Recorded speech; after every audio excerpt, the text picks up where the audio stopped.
Si la vida cristiana, la gracia y la fe, no es explicada o no es vista por nosotros los creyentes como una completa obra de milagro, entonces vamos a tender a explicarla a través de las obras. Esto es un problema porque el legalismo podría llevarnos a nosotros los creyentes acompañándonos en toda nuestra vida cristiana hasta el mismo día en que nos presentemos ante el tribunal del Señor. Y Pablo lo que quiere es que nosotros comprendamos que eso no es posible, que todo lo que nosotros creemos y la salvación que tenemos es una completa obra de milagro. Hermanos queridos, que el Señor les bendiga y sean todos bienvenidos a la escuela dominical en la primera iglesia de Concepción.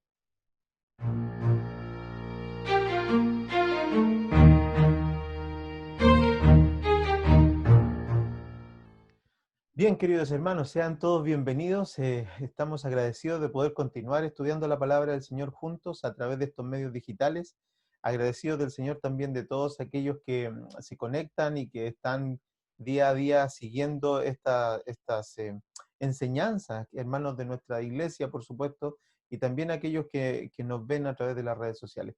Agradecemos al Señor el privilegio que tenemos de servir. Y hoy vamos a continuar leyendo la palabra del Señor y estudiándola según el orden de nuestra escuela dominical en la Iglesia Unida Metodista Pentecostal. Así que quiero invitarles a que leamos la palabra. Hoy vamos a estudiar y tenemos delante nuestro la lección en la epístola del apóstol San Pablo, ¿cierto? El capítulo 4 y vamos a ver los últimos versículos del 21 al 31. Y les invito a que demos lectura entonces a la palabra del Señor. Dice así: Decid los que queréis estar bajo la ley. ¿No habéis oído la ley? Porque está escrito que Abraham tuvo dos hijos, uno de la esclava y el otro de la libre.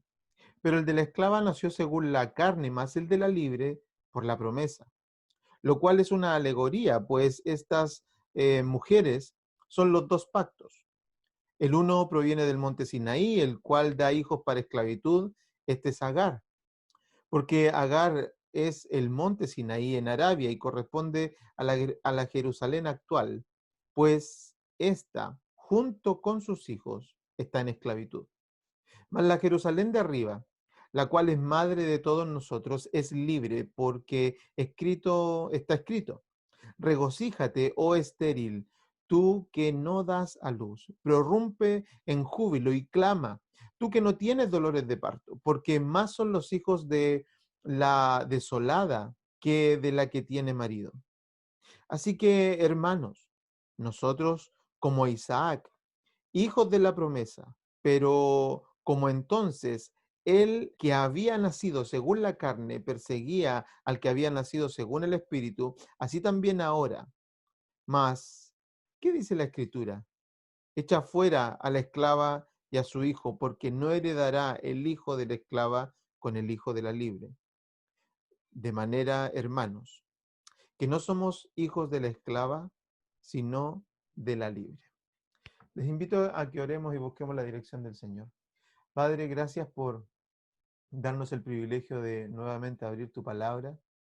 Te rogamos, Señor, que según la dirección de tu Espíritu nos ayudes para poder aprender, poder entenderla, Señor, y poder aplicarla a nuestra vida de tal manera que vivamos, Señor, según tu gracia, según la fe, y reconociendo, Señor, que esta obra fue una obra milagrosa que produjiste en nuestras vidas por el puro afecto de tu voluntad.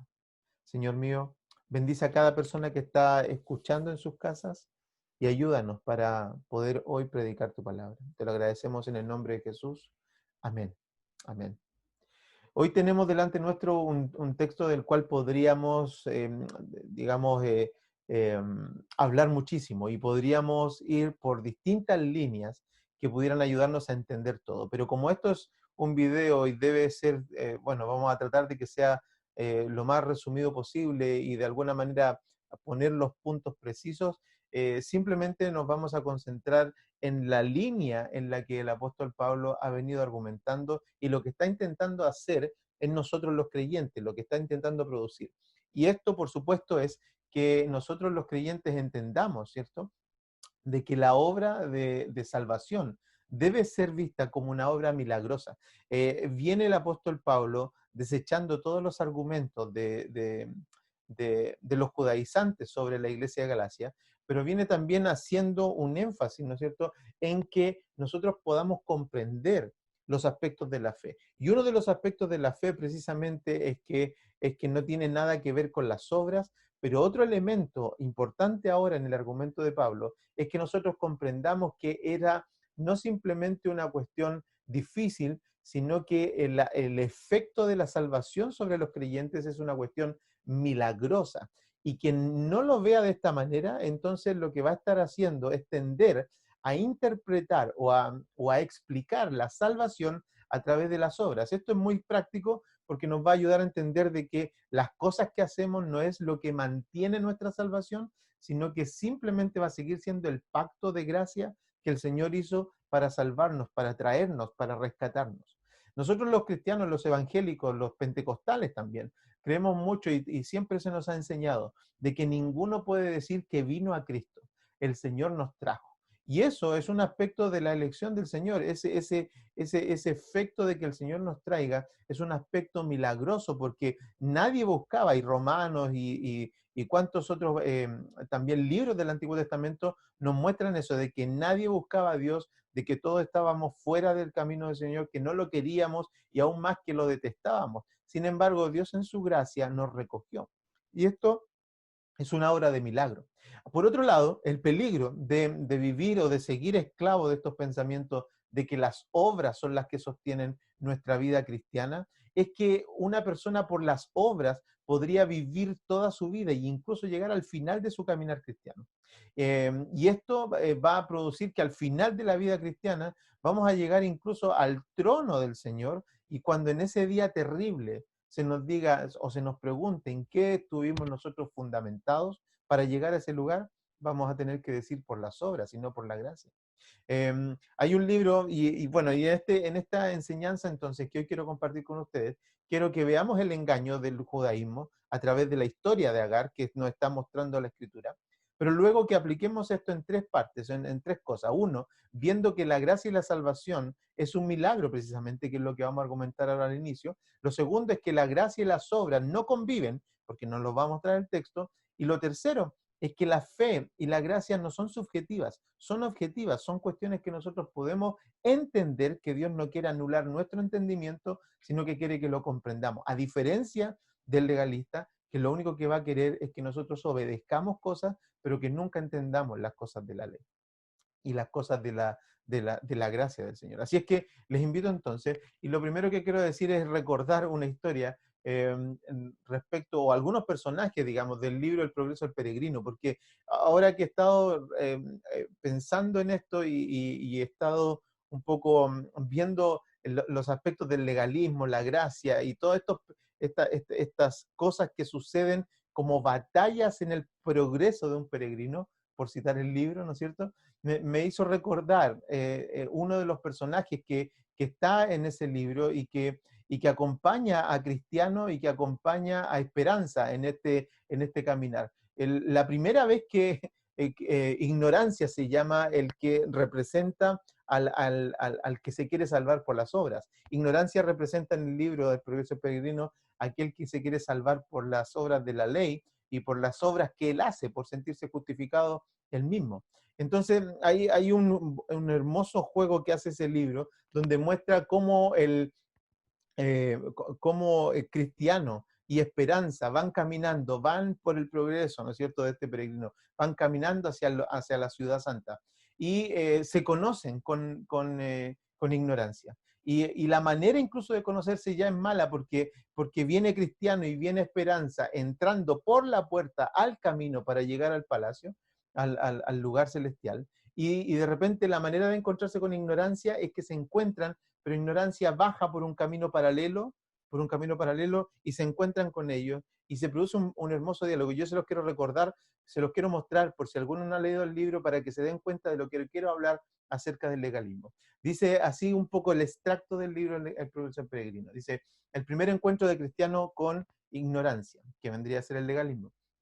Dice: encontraron a un joven atolondrado que venía del dicho país, se llamaba Ignorancia. Preguntando Cristiano de qué parte venía y a dónde se dirigía, él respondió. Ignorancia habla, dice, nací en aquel país de la izquierda y voy a la ciudad celestial. Cristiano le preguntó, pero ¿cómo cree usted que va a entrar? Es posible que a la puerta encuentre usted alguna dificultad. Ignorancia le responde, ¿cómo entran todas las buenas gentes? Respondió.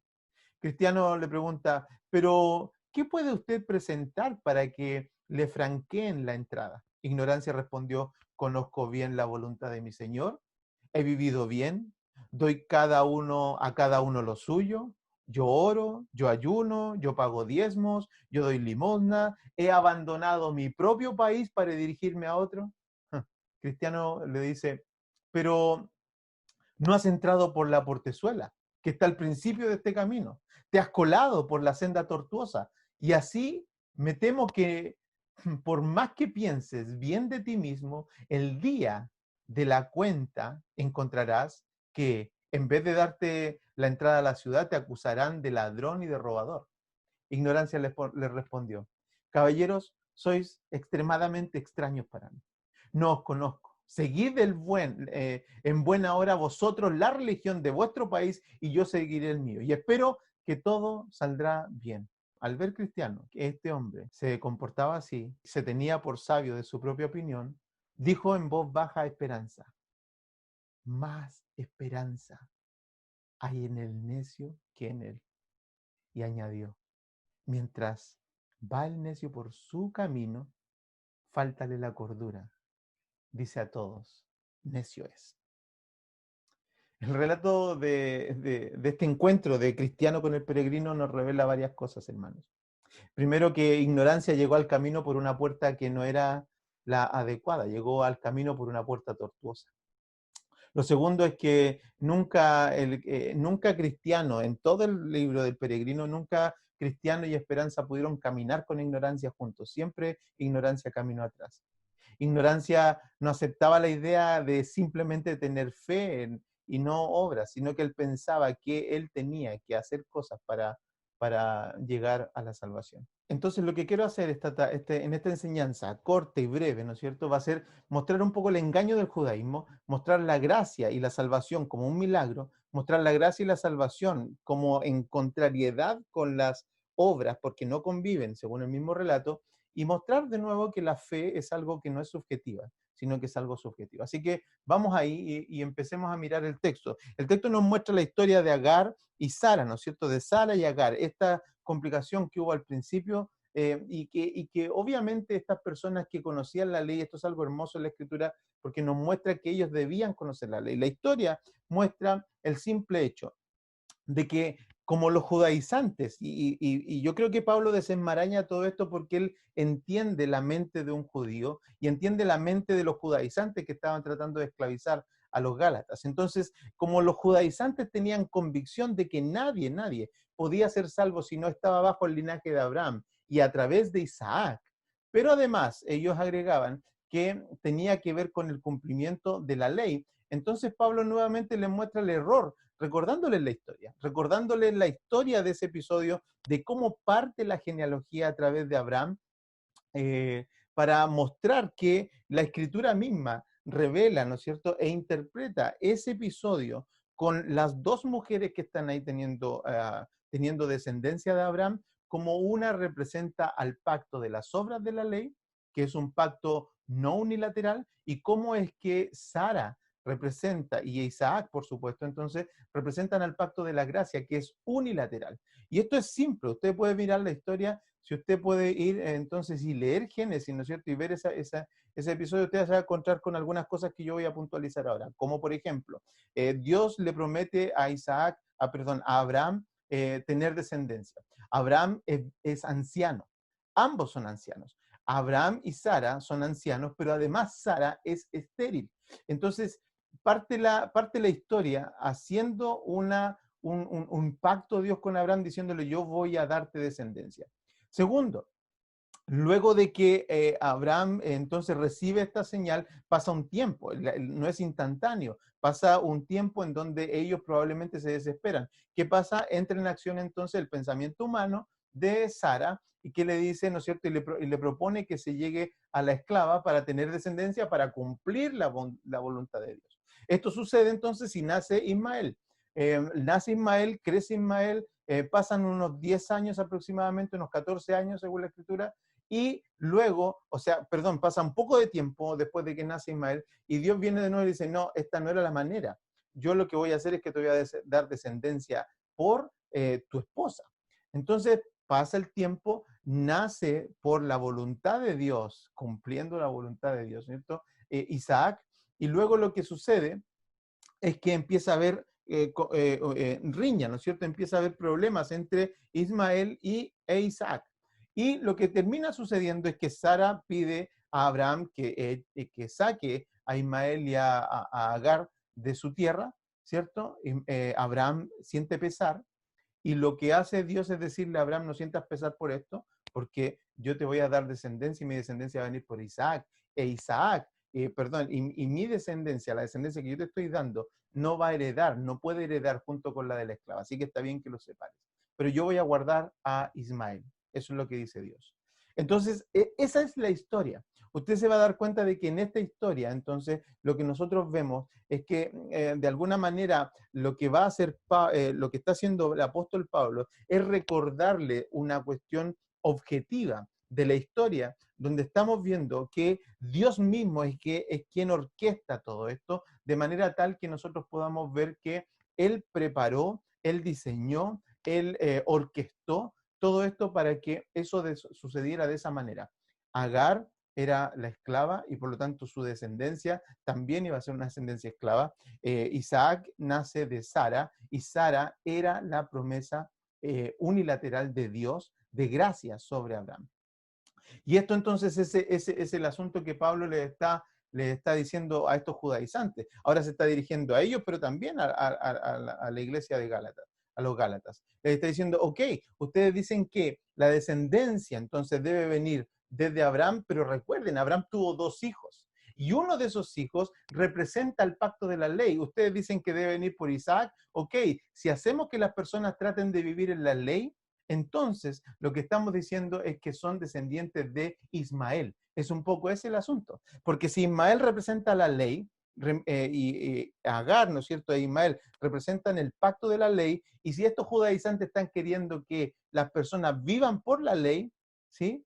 Entonces lo que le están diciendo es que vivan bajo ese pacto. Y sabemos que ese pacto es un pacto de esclavitud. ¿Por qué es un pacto de esclavitud? Porque efectivamente y evidentemente nadie puede cumplir la ley.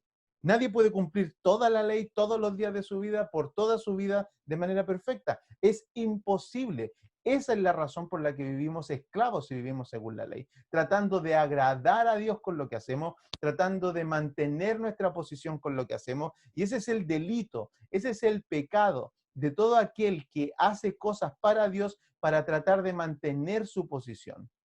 Nosotros no mantenemos nuestra posición de hijos por las obras de la ley. Nosotros no mantenemos nuestra posición de santos por las cosas que hacemos o las que dejamos de hacer. Y esto efectivamente tiene este punto que en el libro del progreso del peregrino, Ignorancia, que es uno de estos personajes como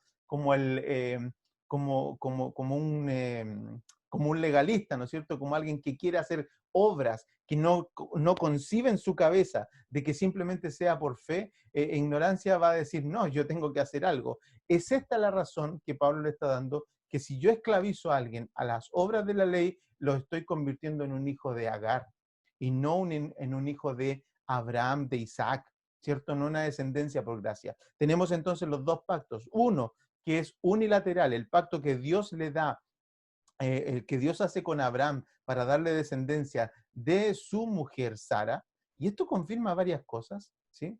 Y el pacto que Dios hace con Agar, ¿no es cierto? Y el pacto unilateral, perdón, bilateral, que hace con el pueblo de Israel a través de la ley, donde si ellos cumplen su parte, Dios va a cumplir la de ellos. Pero en este otro pacto, en el pacto unilateral, nosotros vemos una cuestión sorprendente, y es que Dios quiere darnos a nosotros la idea de que comprendamos de que esto es algo que solamente él podía hacer.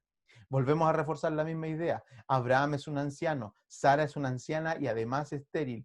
¿Habría posibilidad de que hubiera descendencia si no por la voluntad de Dios? ¿Habría posibilidad de que de que algo sucediera ahí en términos biológicos? Ninguna. Por eso es que es un pacto unilateral, porque no se le podía pedir compromiso a Abraham, y Dios sabe esto, y Dios nos deja esta historia como una señal, que es lo que queremos ver ahora. Entonces, la gracia y la salvación, hermanos, es un milagro, es un milagro. La gracia y la salvación tenemos que entenderla y salir del engaño del judaísmo que quiere hacer preso a las personas diciéndoles que tienen que hacer cosas para mantener su calidad de hijos de Dios. Eso es falso. Eso es falso. Lo segundo entonces que ahora nos lleva a esto es a entender que la salvación es un milagro. La vida cristiana, como decíamos al principio, la vida cristiana y la gracia deben ser vistas como un milagro, como este milagro de la imposibilidad de que un anciano y una anciana, además estéril, pudieran tener descendencia. Esto es algo que solamente Dios hizo. Si no lo explicamos de esta manera, si para alguien la salvación de él es que vino al Evangelio, pero sí vino, pero porque además era bueno, o además porque no, justo es que él entendió, tenía buena mente para entender la palabra, tenía habilidades, justo coincidió, venía de una familia, por eso es que es buen cristiano, él tenía cualidades, por eso es que puede entender la Biblia, es que él estudió, por eso es que él puede entender. Cualquier tipo de argumento como ese es basura. Cualquier tipo de argumento de ese es basura, porque lo que nos está mostrando la palabra del Señor es que es como algo muerto que viene a la vida y que no es posible que venga por ninguna colaboración del muerto o del estéril, sino que simplemente es un acto de gracia de Dios. Entonces, la pregunta que nos podemos hacer aquí es, ¿por qué tardó tanto Dios en darle un hijo a Abraham desde que le hizo la promesa? ¿Por qué le prometió cuando ya fue anciano? ¿Por qué Dios llama, fíjense, a un pagano? Recuerden ustedes que Abraham no es una persona cualquiera, no es un cristiano cuando Dios lo llama, no es un hijo de Dios cuando lo llama, no es alguien piadoso, es un pagano, es un pagano. Un pagano anciano con una mujer anciana y con una mujer estéril. ¿Creen ustedes que podría salir un cristiano digno de ahí? ¿Creen ustedes que de esa configuración humana podría salir alguien que pudiera decir después, más tarde, este es padre de la fe? ¿Este es amigo de Dios? ¿Este es el hombre, es el patriarca de toda una generación de cristianos? Es imposible, no es posible, no es viable que alguien pueda pensar así. Ahora, ¿por qué Dios entonces se lo da tan tarde? Es por esta razón, porque Dios permitió la esterilidad de Sara, es porque quiere que nosotros los lectores de la Biblia entendamos que la promesa no está arraigada en una obra humana, sino en una obra sobrenatural, que es como sucede la salvación en nosotros. La salvación en los hombres sucede de manera sobrenatural. No es una obra humana. Las obras de Dios son cuestiones sobrenaturales y no humanas. Nadie vino, el Señor lo trajo. Nadie nació, el Señor nos dio vida. Nadie creció solo. Incluso cuando crecemos, hermanos, incluso cuando leemos la Biblia, hermano amado, no te engañes con que hay algún tipo de habilidad que nosotros podemos tener. Si tenemos por gracia de Dios la oportunidad de abrir la Biblia y la entendemos, es que eso es un milagro. Personas que obviamente han percibido la bondad de Dios a través de un milagro podrán entender mejor esto. Personas que no tenían nada, ¿no es cierto? Y de repente Dios los bendijo, podrán entender esto de mejor manera. ¿Cuántos testimonios no hay en nuestras iglesias? Pero en términos de la salvación, hermanos, en términos de la salvación y en términos de este tiempo, donde muchas personas están explicando su buen cristianismo por causa de las cosas que ellos tienen alrededor, o de lo que pueden hacer, o de lo que pueden aprender, o de la manera en que pueden estudiar la palabra, es un completo error atribuirlas a alguna experiencia o alguna obra de capacidad humana. La gracia y la salvación, el crecimiento, la perseverancia, incluso el llegar, ¿no es cierto?, perseverantemente, como llegó Cristiano y como llega en el libro Peregrino, Cristiano y Esperanza llegan a la ciudad celestial. Todo eso es una obra de gracia milagrosa, milagrosa. Esto es lo que Pablo quiere que entendamos hoy. Que no es simplemente que se cruzaron los caminos, que era buena persona, que justo el Señor me vio algo vio Dios en mí, como algunas veces hemos escuchado, ¿no es cierto? Es que ¿qué es lo que habrá visto? No, es que Dios tiene que haber visto algo, porque tú eres una flor preciosa que el Señor quería hacer algo contigo importante. Eso podría ser en algún término parte de una verdad, pero no es la completa verdad. La completa verdad es que estábamos muertos en nuestros delitos y pecados y Dios en una obra milagrosa nos trajo a la salvación. Y así nos trae y así nos mantiene de milagro en milagro, milagro en milagro. Si hoy día te levantaste, es una obra milagrosa. Si hoy día estás comprendiendo la palabra, es una obra milagrosa. Si hoy estás escuchando este video, es una obra milagrosa. Cada una de nuestras familias en nuestras casas, cuando nos juntamos los martes, los jueves, cuando oramos juntos, cuando escuchamos la palabra, cuando estamos aprendiendo, son todas ellas obras milagrosas de Dios. Nosotros no podemos atribuirla a capacidad alguna.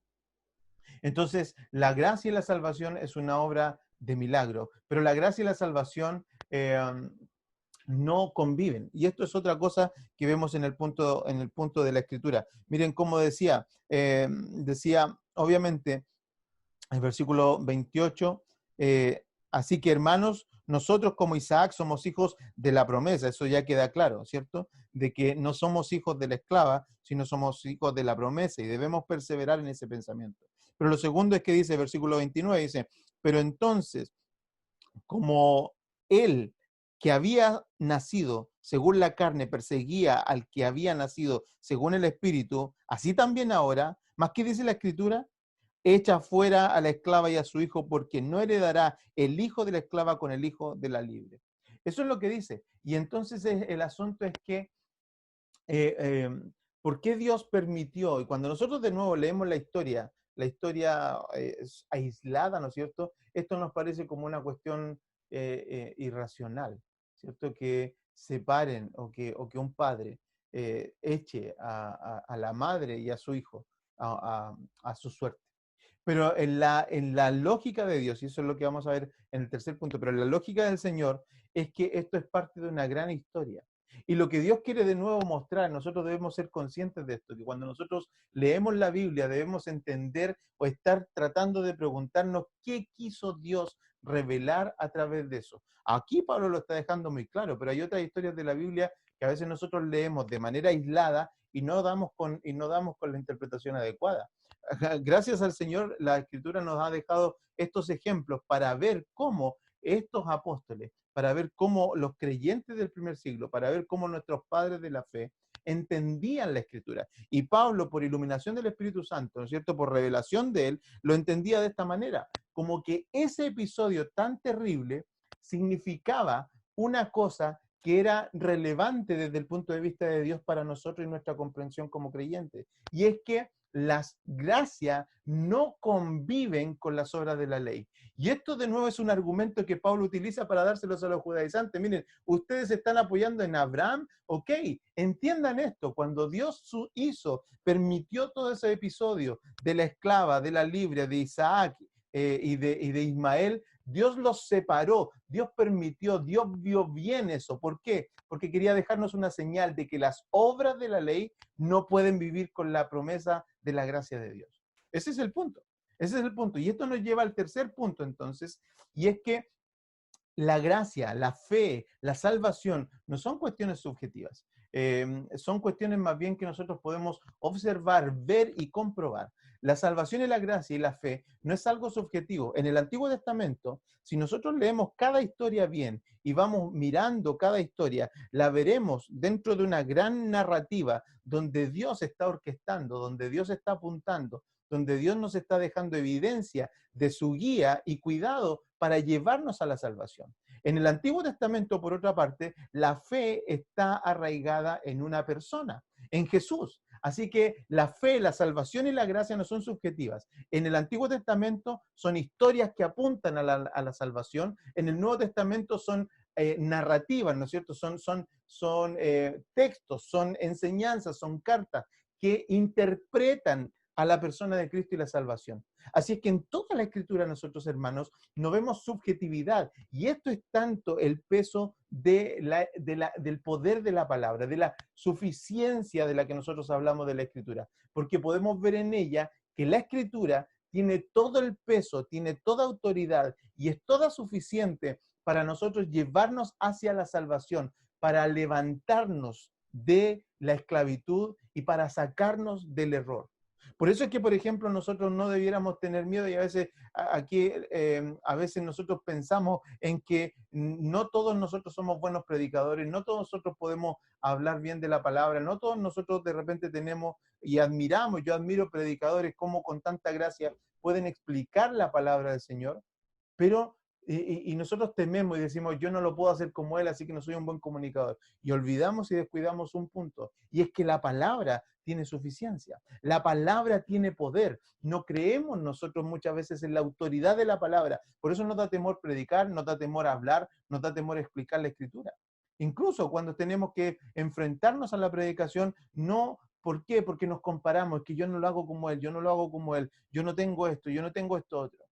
Y descuidamos que lo que tenemos es la herramienta suficiente para explicar todas las cosas.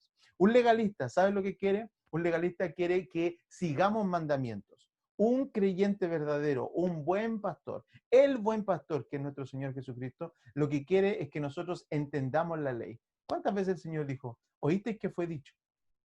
¿Cuántas veces ahora vemos a Pablo y a todos los escritores, ¿no es cierto?, del Nuevo Testamento recurrentemente haciendo referencias al Antiguo Testamento? ¿Por qué? Porque lo que ellos querían era que su audiencia pudiera tomar la historia del Antiguo Testamento, la ley, ¿cierto?, los profetas y los escritos, toda la escritura completa que ellos tenían, la trajeran a su contexto y ahora la interpretaran a la luz de la revelación de Jesucristo. Eso era lo que estaban haciendo y eso es lo que hacemos nosotros. Por eso es que nosotros estamos en la escritura y nada más que en la escritura. Por eso es que tomamos los versículos y explicamos los versículos. Entonces, hoy nosotros lo que tenemos, hermanos, es que debemos considerar algunos aspectos y es que la ley no cambia al hombre. La ley lo único que hace es ponerle un poco de dificultad a su naturaleza. Lo único que hace la ley es eso. Por eso quien se apoya en la ley puede llegar incluso, porque podría ser una buena persona, así como ignorancia en el progreso peregrino, que él dice, mira, yo hago esto otro, yo hago esto otro, da lo mismo si voy por el camino correcto, si yo voy haciendo esto, estoy bien, conozco a Dios, sé de Dios,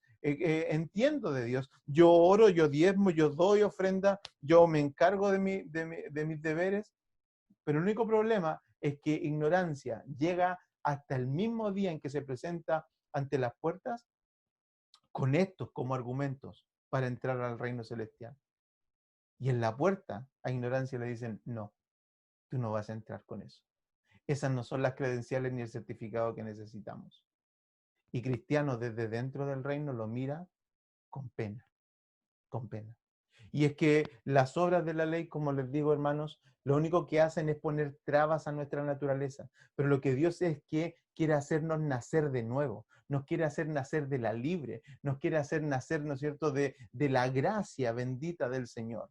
Un buen pastor, entonces, insisto, ellos lo que querrán es que un buen pastor te va a explicar la palabra para que tú la entiendas, te va a explicar la ley para que comprendas para qué fue dada, como lo viene haciendo Pablo, para que comprendas cuál es su objetivo, como lo viene haciendo Pablo, para que comprendas cuál es su alcance, como lo hemos estado aprendiendo en esta escuela, y para que entiendas también cuál es el límite de la ley.